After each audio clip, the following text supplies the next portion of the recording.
સુરત મહાનગરપાલિકા સંચાલિત નગર પ્રાથમિક શિક્ષણ સમિતિની ઉત્તરાયણની મહારાજા કૃષ્ણકુમારજી શાળા ક્રમાંક નંબર 344 અને 346 શરૂ થયાના માત્ર 3 વર્ષમાં એડમિશન માટે વિદ્યાર્થીઓની પડાપડી થઈ રહી છે।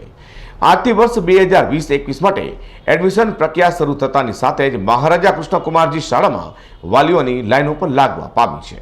સુરત નગર પ્રાથમિક શિક્ષણ સમિતિની ઉત્તરાયણમાં 2017માં 300 વિદ્યાર્થીની સંખ્યા સાથે મહારાજા કૃષ્ણકુમારજી શાળા ક્રમાંક 343 શરૂ કરવામાં આવી હતી।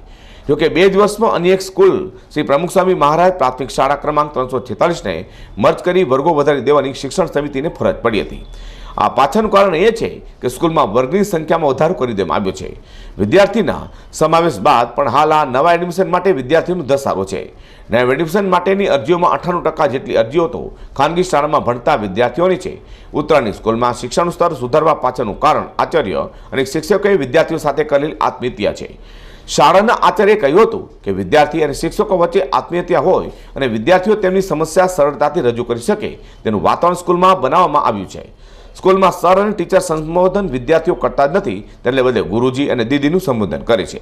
આવા પ્રકારના સંબોધનના કારણે આત્મીયતા વધતા ગુરુ અને વિદ્યાર્થી વચ્ચેનો ગેપ ઘટી જતા તેમની સમસ્યા ઘણી સરળતાથી દૂર થઈ શકે તેના કારણે શિક્ષણનું સ્તર વધુને વધુ ઊંચું લાવવા પ્રયાસમાં સફળતા મળી રહી છે। ડોક્ટરો, શિક્ષકો, બિઝનેસમેન સહિતના વ્યવસાય સાથે જોડાયેલા વાલીઓ પોતાના બાળકોને ખાનગી શાળામાંથી ઉઠાડી આ શાળામાં મૂકવા તૈયાર થયા છે। પરિણામે આ શાળામાં 400થી વધુ વિદ્યાર્થીઓ એવા છે કે જેઓ ખાનગી શાળા છોડીને સરકારી શાળામાં અભ્યાસ કરી રહ્યા છે। અઝહર કુરેશી સાથે પ્રકાશવાળા, G24 ન્યૂઝ।